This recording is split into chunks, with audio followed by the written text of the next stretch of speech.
Well, I'm pretty tired. Hi, everybody. We're back for another Biden video. I've been wearing the same shirt for 2 days because a lot of my other shirts are in the laundry. It's not even that I took all my clothes to Ottawa with me. I just didn't do enough laundry before I left. So, How many Jane, shirts do you have, Matt? how many shirts do I have? Yeah, I mean, I have a lot of shirts. I probably rotate wearing like 5 or 6. I don't know if you should be running out of shirts that easily. Okay, fine, never mind. I'm sorry. So I'm just counting our list. 1, 2, 3, 4, 5, 6. We have 7 items on our list. So you wanted to? Yeah, it's been a bit of a week. Oh, it's been an insane day. So my radio show on Sirius XM is 2 hours a day. In those 2 hours, I had 4 breaking news alerts. Oh, good And fun. it's everything you would know about by now. It was the Ottawa 911 system being like Mhm. cyber attacked. It was the border at Emerson, Manitoba being closed. It was the RCMP reinforcement. I don't even remember anymore. Like it was like I had 4 during the show, and there have been like 30 since. So before we get into the 7 items on our list, let me ask you, what was the most hectic pace of news developments you've ever seen? Just as a working journalist, what was the most ceaseless machine gun fire volley of breaking news? I can't remember. I honestly can't remember. I would say this. Yeah, I think this is probably up there. There are a couple others. I mean, the immediate aftermath of 9/11, but you and I were young then. We were really young. we We were too young. I mean, I'm trying to think of there's always been weird stuff. Like I did the radio room at the Toronto Star, and they were like the Jane Creeva shooting was crazy. That was nuts. So like there's been a couple things, but like this is in terms of just macro. Yeah, I can barely keep up. I mean, I'm comparatively well rested to you because I mean you're the one who's been trucking to and from Ottawa while I've just kind of been sitting at home. I am hoping to head to Coutts, the border crossing in Coutts, hopefully either on the next sort of Saturday, Sunday, or Monday at the latest. I've got family obligations and some family stuff going on, which should complicates me getting out of the house for any length of time. And Coutts is about a 3-hour drive from me. Like I could dump mine on my wife's around, but when I was in Ottawa, my wife works. She's a teacher. She's in the classroom. So called up mom and dad. I'm like, how much do you love your grandchildren? And I've got my mom coming out, so that might ease things a little bit, or it might not. So we're going to see how that goes. Mine are bigger, so it's easier for me to pawn mine off. Yours are still like little. Mine are still, mine are 2 and 5, right? Like it's still pretty awkward. So anyway, I'm trying to clear my schedule to get down to Coutts for at least a couple of hours. It sounds to me like the Coutts situation is much less complicated than the Ottawa one. Like it's one space. It doesn't sound to me like it's been colonized by out there figures in the same way. To me, I'm looking at the live streams coming out of Coutts, and I'm seeing a lot of people who look very conventionally Southern Alberta to me. So I think it's probably going to be a less complicated situation. And I could probably, do something out of it from a few hours, but to be honest with you, I'm kind of jealous of you, Matt, right now. Like you're doing so well, and your last dispatches out of Ottawa have killed it so much. I feel like firstly I have to keep up, and part of me is a little bit, there's a little professional jealousy coming out of my. You were the one sitting at home, and I don't say that disparagingly. When you do this kind of work, you need someone at the other end of the phone. Like the people who do this is actually just roving correspondence. I don't know how they do it, right? Because I was able to do stuff in the field and just be sending it right back to you. And there would be times where like, this just happened. I can't do anything with it now, but here you go. Like I would give it to you, pictures or videos. So that's how the teams work. And I know that sounds like a cliche, but the ability for me to know that I could be filing stuff on the fly at random times. And I'd go and I'd edit it, and I'd make sure it was in good shape so you could write it from your car. It matters. I'm not saying that I'm not valuable. And you know what? Your successes are my successes. It's fine, but that's what it is. We're a team. But like, I gotta be honest.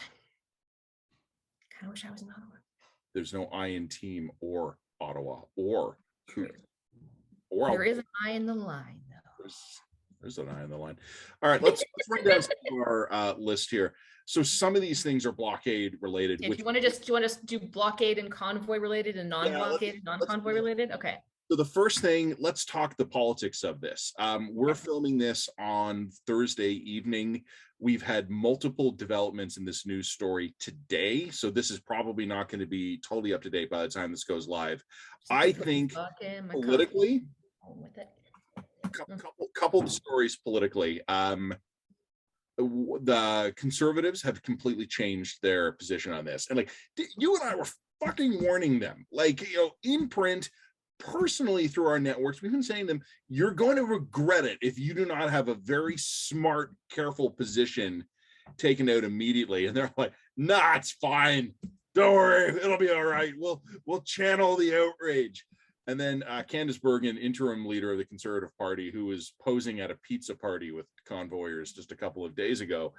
I don't remember the statement, but today it's basically, we've had enough, go home. It's like, well, congratulations on where arriving where anyone who was paying attention could have told you to be 2 weeks ago.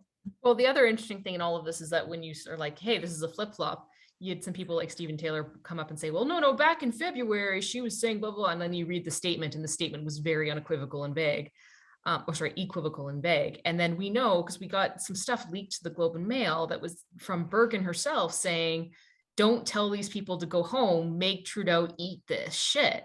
I mean, I mentioned this in my last column, the backlash. It was like, well, I understand the political calculus, but, not telling the convoy to go home and that you've been listened to is, that's a take. That's a take, and that you're going to eat that. You're going to eat that. Sorry. You described it perfectly in your column where you said it's terrible for the country and great politics, right? Like, for a while, that was a really good instinct. I honestly, I wonder how much of this all is rooted in everybody who's in a position of authority thinking this was going to be a terrible 1 week inconvenience and not knowing this thing was going to morph. Because a meta theme in the work you and I have done at the line, I mean, the last 6 to 8 months, call it, has been a festering, worsening anger in the population that is not a majority, but normally the hard right. It's getting close to a plurality. It is, right? Normally, yeah, the math, as far as I can tell, is normally there's 2 to 3% of your population is on the hard right, and they're just lunatics. And normally that doesn't matter because they're outnumbered 97 to 3. Like, it doesn't matter, right? Now with COVID backlash, we've got that number probably up higher to 10%, and we've got probably another 20% of the population that hasn't gone nuts but is sympathetic for those who did. All in right now, we could have about a third of the population that is either in the movement or sympathetic to it. And I'd say, I mean, there has been some polling in this. I wouldn't be surprised if when you get into the soft, squishy middle, if it might even be closer to 40, depending on how. Like, you're right. I don't think it's a majority that's sympathetic to the movement, but I think it's not a fringe situation anymore. Like, you and I, in the election, writing about those angry protesters following Trudeau. I know it's uncouth for us to just lead with an "I told you so," but holy shit, we told you. Like, we saw where this was going, and whether it was the Liberals not paying attention in the summer or the Conservatives not paying attention in the last 2 weeks, you don't ride these dragons, they just eat you. Well, and the other thing that we would point out is that we were one of the, I think, not only but very few commentators who had the balls to point out that Trudeau during the last election was leaning into that anger and clearly saw it as a political opportunity, an optical opportunity for him and the Liberal parties to create a stark contrast. And that may have saved him the election. It may very well have done, but like, it's also set this up right now. Like if you go back into the deep roots of this particular protest, I think you have to go back to the election.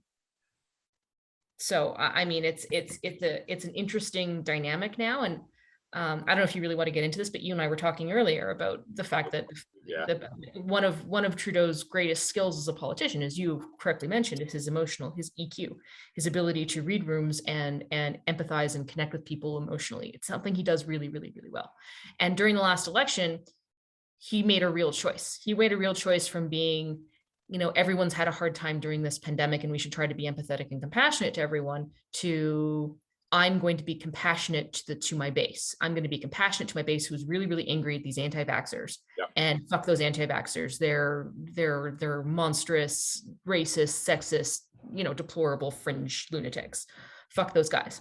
And that, again, was probably an effective tactic for him, but it was bad strategy because it cut him off from his greatest skill and one of his greatest tactical weapons, and that is his empathy. I honestly think that if he hadn't done that, there's a very good chance that this convoy doesn't happen, or there's a very good chance, or it's smaller, or there's a very good chance that he would be in a position to even sit down with some of these guys and maybe not convince them, maybe not make them fans, but maybe at least make them feel as if they've been heard by an elected official. But after that election, there's no way he could have done that, you know? So we're in the shit now. So good job, everyone. Well, you know what? It's interesting, right? Because the dragon is in the middle of devouring Justin Trudeau and the Conservatives for different reasons. What you had said before about the Conservatives and Candace Bergen, like terrible for the country but great politics. It's the same thing with the Prime Minister. Like that's what it was in the summer when. Something that I still don't think the broader public appreciates is how close the Liberals came to losing, because they ended up beating the Conservatives by, I think, 41 seats. But in probably 30 of those seats, a 1% popular vote swing puts those from red to blue. And then we would have wound up with Prime Minister O'Toole, would have been 150 Conservatives to 120 Liberals. And the reason I mention this is just because the Liberals had to get every last voter out for them. Like when you're banking on vote efficiency to that extreme, you have no margin for error. I think the one thing I would say is the Prime Minister doesn't appeal only to his own base. The majority of Canadians are actually vaccinated and on side, right? So I think he was thinking, I'll appeal to the 80%, it probably was then, of the public that's vaccinated, and I won't worry about the 10% hardcore anti-vax. That was a mistake, and we could have told him so at the time. Well, meanwhile, the Conservatives are like, oh, okay, we'll just ride this 10% thing, and then we'll recapture some of that right-wing vote. And I'm telling them, you guys are going to own the first Nazi flag. You guys are going to own the first Confederate flag. And I said, you're going to own, potentially, God forbid, the first injured or murdered cop at one of these sites. That's going to be on you. And the Conservatives 2 weeks ago are like, nothing to worry about. We'll be fine. And then, yeah, Thursday, the complete reversal comes out. So, okay, good work, everybody. Complete reversal. What's the other thing we had on the pandemic was, there's also been another reversal from a lot of the organizers of the protests themselves. They've withdrawn their earlier batshit crazy memorandum of understanding, basically calling for the overthrow of the democratically elected government. And it is a democratically elected government. Move on, guys. And they're also sort of now openly saying, look, we're not calling for the overthrow of the government. We'd prefer some kind of coalition scenario with the Conservatives and the Bloc and the NDP. I mean, to me, this is indicative of the fact that these guys, and this is why I think that they've gotten a little bit of a pass for that original memorandum of understanding. I'm not sure they're politically sophisticated enough to understand that that's what was actually in that MOU. Like, yeah. I think that they're kind of operating on Freeman on the land style civics understanding, where if enough of us just show up, the Governor General has to meet with us. And then if the Governor General meets with us, then they have to form a coalition, right? Like it's not, these people are not, and I don't mean to be disparaging about this, these people are, well, for the most part, many of these people are very well-intentioned, but they're not politically sophisticated. They don't really understand the system that they're in and how it works. And that makes them potentially, this protest, quite dangerous because they can't articulate reasonable demands, right? If you don't understand the system and how it works, you don't know what is a reasonable demand versus an unreasonable demand. What's a concession that can be made versus a concession that can't be made.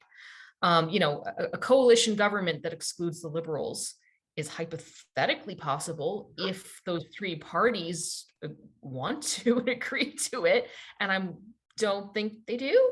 So it's a bit of a challenge. If you've come in here expecting that I'm not leaving till Justin Trudeau resigns, well, you're going to be leaving, and it's going to be before Justin Trudeau resigns. Justin Trudeau may be screwed for any number of political reasons, but it's not because he's going to resign because you're in the Capitol. Yeah, you know what? I mean, I mentioned to you earlier, I don't mind putting this on the record. I'm not predicting that this is going to happen. Like, I'm not saying I think Justin Trudeau is in any danger, but this week has been the first time in 7 years I've thought that maybe he could be.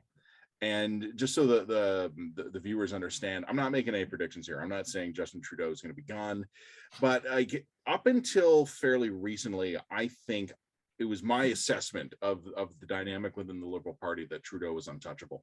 He came in, won the leadership, got a majority government. Okay, got knocked down to a minority, but there was the black and brown face scandal. They didn't purge him then when he would have been vulnerable. I think when the pandemic comes, the party, even the country for a while rallies around him. rally around the flag. And then I think there was an actual credible liberal argument and a belief that led to that early unnecessary election in 2021, that 2019, because of blackface, was a fluke. You know, we've moved past that. It's in the past. We've done vaccines. We've done CERB. Give Canadians a chance and they will give us our majority back. And they didn't. And Trudeau's vote share actually went, well, I don't know if the vote share went down, but his actual number of votes went down after the Liberals had spent hundreds of billions of dollars saving us and got us all vaccinated earlier than scheduled. And Trudeau still lost votes. So I don't think he's going to be the leader for the next time. And I think the longer this drags on, especially, God forbid, if this thing turns violent and we actually end up with blood on the streets, I don't think he gets purged immediately, but I think senior Liberals would start to go, you know what, the sooner we get a fresh face in to move past this unfortunate pandemic / riot, the better. So for the first time, I would say is just the reaction to the convoy. He's come across as weak and tone deaf. If you were to describe how he's come across from escaping to the wilderness, to an undisclosed location for security reasons, to all of his speeches, guys, you got to stop. This has got to stop. You know, like, it's weak, it's tone deaf, it's been unmatched by any kind of enforcement action. It's also doubling down on the divisive rhetoric. It's treating, you know, really speaking, a plurality of people's genuine concerns as conflating them with fringe minority or racist views. Like, it's just, everything about it has been wrong. And I think that it's also really betrayed him as someone who is not useful to have around in a crisis. Well, and I would just add to that. I know this is a national story, especially with Coutts, Alberta, and now Emerson, Manitoba as well. But this is largely an Ontario story because of Ottawa and Windsor, Detroit. The Ontario government has like vanished into a time-space anomaly. It's just gone. Like, where's the Ontario government? And not even for the first time in the last year. Oh, no. Like, this happens a lot. Like, basically, I think Doug Ford, here I'm throwing a lot of sci-fi references at people. I think Doug Ford has like a cloaking device, and when his polls go below a certain number, he just ripples out of view. And I have spoken with people in and around Queen's Park, and it's a very deliberate strategy of, this ain't our problem. Like, not our circus, not our monkeys. Like, we're going to allow the federal Liberals to own this, because people think Ottawa, they kind of forget it's part of Ontario. They think, oh, it's in Ottawa, that's Trudeau's problem. No, it's a city in Ontario. Here's the thing, though. On Thursday, I had a column up at TVO where I'm a columnist 2 times a week, and there's a report out from Travis Danaraj at the CBC saying that there's been emergency meetings between federal and municipal officials, and Ontario's been invited, but they haven't been participating in the meetings. And the official reason is, well, we don't find them productive. Then you show up and you scream and you throw shoes around the room and you flip tables over until you get results for your people. Like, Premier Doug, there's 1 million people in Ottawa and they are your people. And if you're skipping the meetings because they're not useful, that's a failure on your part. Like, we need leaders right now. And Ottawa, what was it you called it? Stun-fucked paralyzed? In a fetal position of stun-fuck stasis. Okay, so that's the Ottawa government. I think that's kind of the federal government as well. I do think today was the first time I actually saw meaningful federal action when they've announced RCMP reinforcements. I don't know, is that like 30 guys and they'll arrive 2 weeks from now? Like, I don't trust federal response capacity. This would be a moment for the Ontario government to impress by mere baseline competency, and they're not even picking up the phone. So we're in deep trouble. Okay, let's wrap up the COVID, the convoy stuff here. We'll talk COVID in a minute. There's so much else, because there's so much else. I'd like to point out the Olympics, and nobody cares. On the convoy front, Americans. Remember we had talked about that? Oh, yeah. Now with the border closings, Americans are at the official level are going to start paying attention and caring. Looks like Michigan's governor called on the Canadian government to fix the Ambassador Bridge today. I think Our friends in Michigan are fresh out of patience.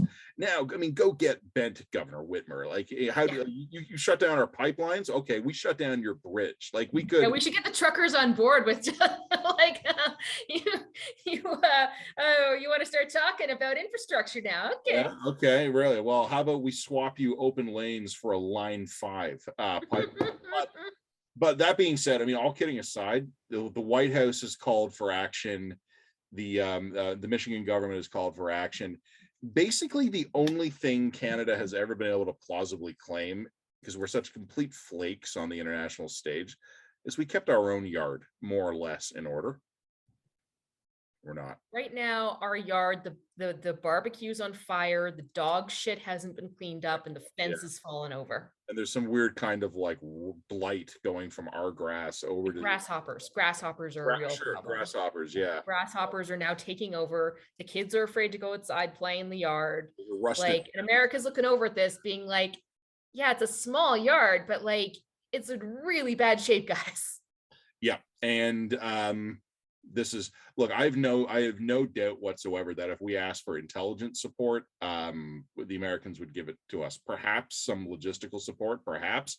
Overall, though, this is our problem, and it's up to us to clean it. I told you so's are, again, I said this earlier in the video, are uncouth. But has anyone in the Canadian media been warning for about 14 years that our ability to even effectively police our own soil had atrophied? Has anyone been doing that? I don't enjoy living in an era when all the things I worried might happen seem to be happening all at once. This was way better when I was just a crank writing op-eds for the National Post. Everyone would look at it and go, that Gurney guy's weird. The Gurney guy is pretty weird. He is weird, but he's right on this one. God damn it! All right, COVID. You want to talk COVID? Go for COVID. COVID. Yeah, it just COVID this week. As we're starting to see the dominoes come down. We're starting to see more and more provinces start to lift restrictions, as well as more international locations and jurisdictions be like, it's endemic. What do you want us to do? Nothing we can do. Sweden, Ireland, Denmark, the UK. I mean, it's just, it really is now that every jurisdiction is just kind of encouraging every other jurisdiction. Alberta is taking the most aggressive stance. You would expect that given Alberta's political culture. I think even BC declared it endemic back in January. Best summer ever. Take two. Exactly. Best spring ever. What strikes me about all of this is that there are a lot of really, really smart people who seem to think that because restrictions are going to get lifted, we're going to see a big spike in cases. They don't seem to fundamentally understand the situation that we're in, which is that, if you look at a lot of international jurisdictions, we've seen cases have not spiked since restrictions have come down. In fact, they've sort of plateaued, which is what we would expect. And the reason why that is happening is really, really, really obvious, guys. It's because Omicron's burned through the population. There are no more huge pockets of immunologically naive people left to infect. That's why we're not getting the waves anymore. It has nothing to do with your restrictions. I mean, I think you noted before we started recording, 2 weeks after schools are back, 3 weeks. Yeah, no blip. 2 weeks after schools are back, there's been no blip. There's been no effect on hospitalization rates. Like it literally is that Omicron has burned through the population. That spike is now over. It has declined. We're going to get a continued low level spread as it continues to fizzle out through various pockets as it hits. But unless some very basic things, very bad luck things happen, that was our last major wave. Now, the exception to that would be either Omicron doesn't provide enduring immunity. So what would happen is we would constantly be reinfected. But even in that case, we're not going to be constantly reinfected to hospitalization levels, right? Like you might get reinfected in the same way that you get reinfected with a cold every few years, right? But we're not talking about hospitalization waves. And also that doesn't change the immunologically naive pocket situation. And then the other thing that could happen, but again, this would be very low roll, would be another variant emerges that totally escapes all of our vaccine and natural immunity. Could happen, would be very unlucky. That would be very shitty. But I think that even in that scenario, if that happened, I don't think that we would be going back to March 2020 kind of all lockdown approach anyway. Like I think that we would probably be taking a different sociological approach that looked more at hospital capacity than this. And in fact, Theresa Tam has basically said this. Like we can't be doing this every 6 months indefinitely. So it does seem to me like there's a lot of people who are trying to take their shots at Jason Kenney, or they're trying to take their shots at Scott Moe or the Conservatives or that, because Canada's parochial and isn't pull its head out of his ass, and it doesn't seem that like this is actually happening all over the world. Everybody seems to be getting to this global consensus where this is now an endemic problem. We are in that process as well of going through that and what that means. And no, if you lift restrictions tomorrow, it's very unlikely that we're going to see some kind of massive spike, because the restrictions aren't what's causing or preventing infections at this point. So I had paid zero attention to COVID this week because I was doing other stuff. Oh, yeah. While we were talking here, I pulled up the latest Ontario data charts. They're from yesterday, so they haven't been updated today. Hospitalizations down half since the Omicron peak. ICU capacity down by a quarter since the Omicron peak. And that you expect ICUs to be stickier anyway, because people are sicker in there. Yep. But the trend line for both is, my virtual screen, there we go. There's my hand down, just almost straight down. So I don't know what's going to happen, but you're right. That was my column earlier in the week where I said at TVO, we are now 3 weeks post reopening schools and 10 days after reopening gyms, restaurants, things like that at partial capacity, but real capacity. There wasn't even like a slowdown in the rate of decrease. Our wastewater sampling, which is the most kind of sensitive and time rapid measurement, it's fine. You know what? And I've always been a hawk on COVID, but like, we have to be on guard for either waning immunity from infection or vaccination. We have to be on guard for variants that pose breakthrough risks, either by being more lethal or better able to evade immunity. We're going to be on guard for that forever. Like 103 years after the Spanish flu, we still track monthly influenza cases all over the world. That we're going to track COVID metrics forever. Like we have a new thing now. And you know what? If we got to impose restrictions here, there are places when things get out of hand. Okay, we can do that. And I also suspect that we will have localized outbreaks. Like you're going to have like a rural town that doesn't have a high vaccination rate, and it's going to get a bad COVID infection. Like I fully expect that sort of stuff is going to happen. But it does seem to me like there's a lot of sort of people who've been so traumatized by the roller coaster of restrictions, cases, that they're just expecting that trend to continue indefinitely, without thinking through. Very smart people aren't thinking through the problem as it stands today. Yeah. So I just think that that's probably worth noting. What else? Also on the list. Did I talk about the Olympics? Yet? All I have to say about the Olympics is that I'm boycotting it, and I have paid no attention. If I'm in my car listening to the radio and Olympics updates come on, I turn it down.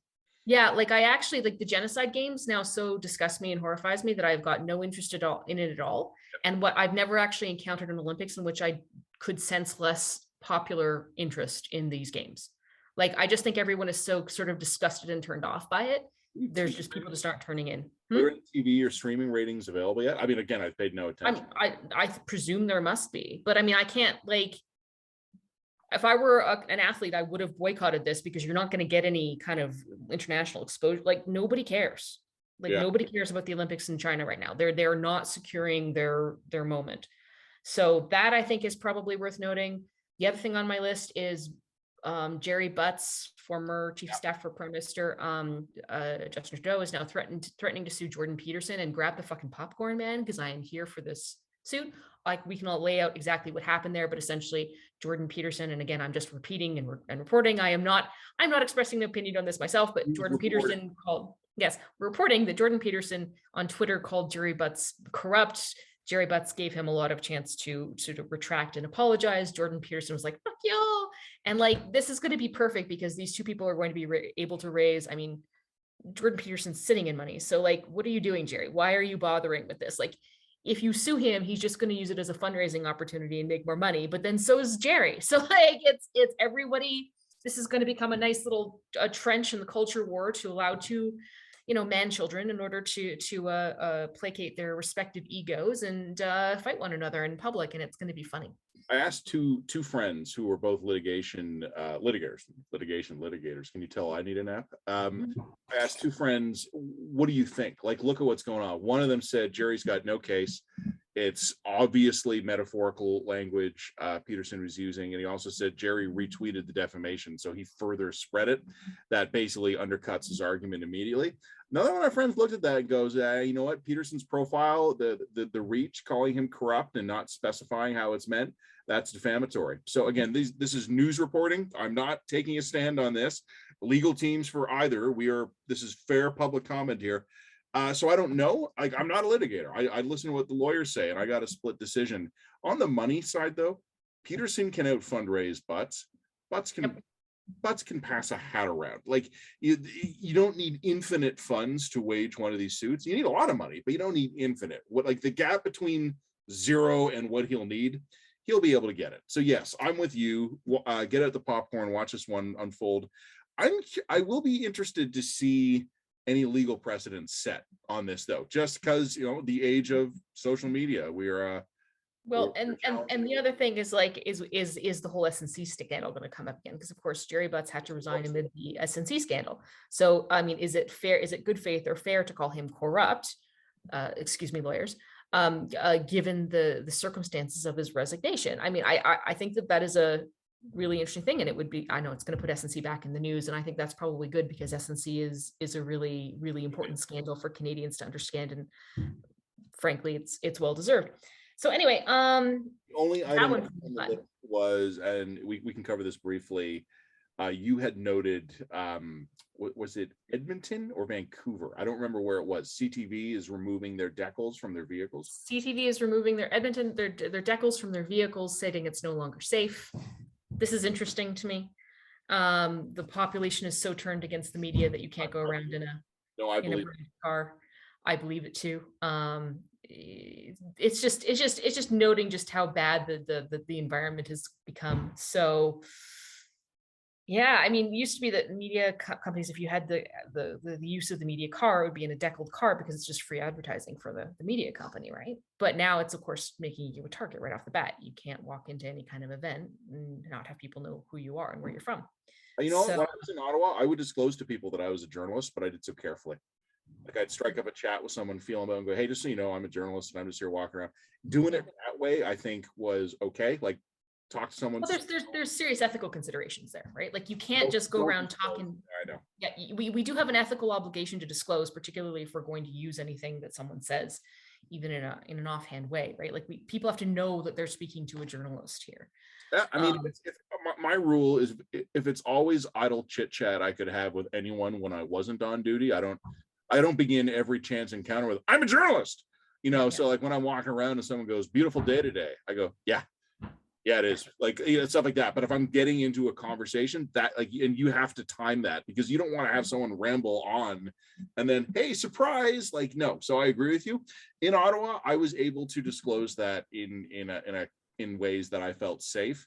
I did notice, I can't confirm this, but I did notice very blank-faced men surrounding a lot of the reporters doing the live stand-ups. I've seen private security before, and I'm pretty sure that's what I was looking at. Mm-hmm. Could be. I'm giving you another view of my office. Here you go. This is the leaky view. It's kind of a recurring theme that we were talking earlier about how your kids are little. When you're a parent of young kids, sitting in one place in your house for any particular amount of time is a luxury. Never happened. Jen had a mothering emergency that had to be handled there, and now you're in a different location. I've said everything I want to. You wanted to raise one more point. Jason Kenney, not his best moment.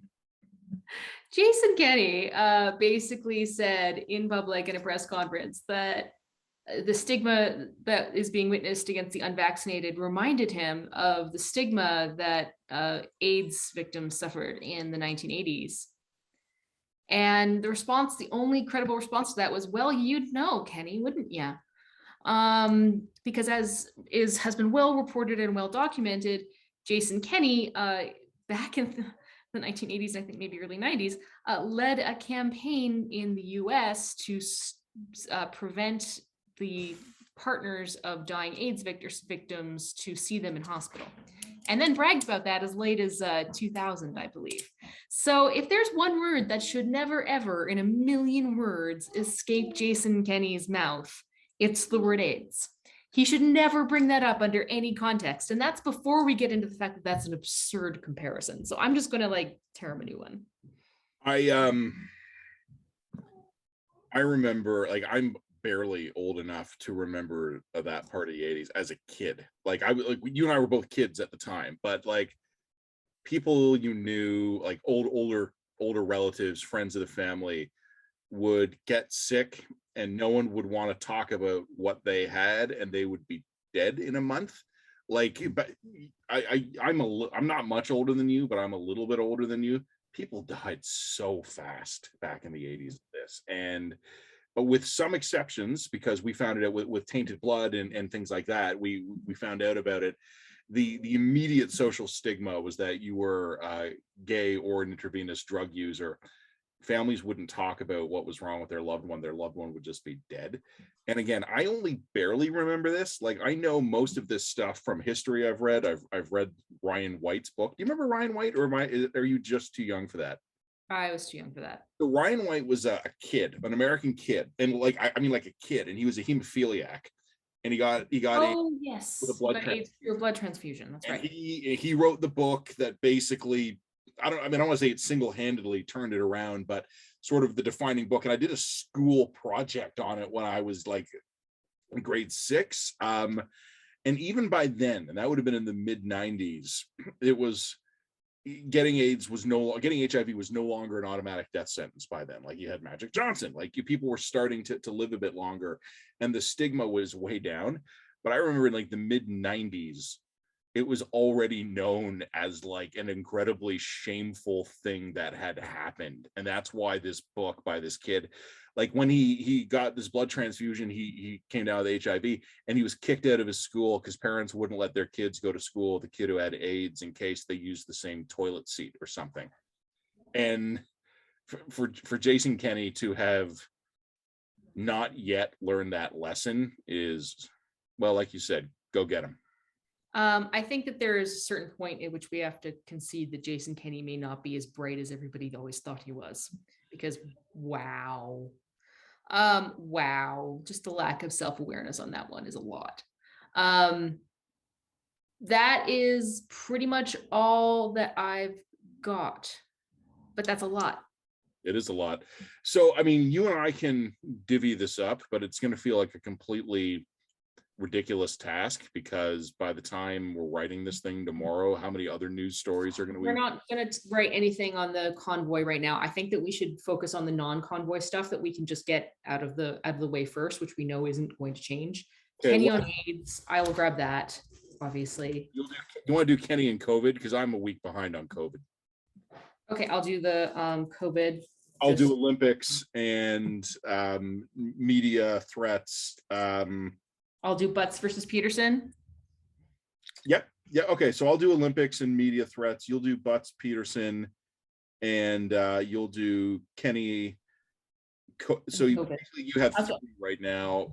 And how about I do the heavy lifting on convoy, whatever that is? Yeah, because I mean, a lot of that's going to be depending on what comes out of your last column too, right? Yeah, which I should probably go write that. Yeah. Well, thanks everybody. And a special shout out to our new followers, our new subscribers. I don't know quite yet if many of you know what you were getting into. Should we actually include something in the dispatch welcoming the newbies? Because there's we definitely should. And also in the dispatch light too, because most of our new people are not paid up, right? So just be like, welcome to this, just so you know, this is who we are, and this is what we're about. We hope that you stick with us, when the Ottawa stuff is over, however it's over, unless we're in a state of civil war, protracted civil war. Our conversion rate is still high. Like, yeah, people seem to stick with us. Yeah. So, welcome newbies. Okay, thanks everybody. And as always, we will circulate this to some of the other people in our orbit, and we'll see if they want to write any of these or if they have anything else they want to say. I got nothing else. Anything else? Nope, that's it. Bye. Bye.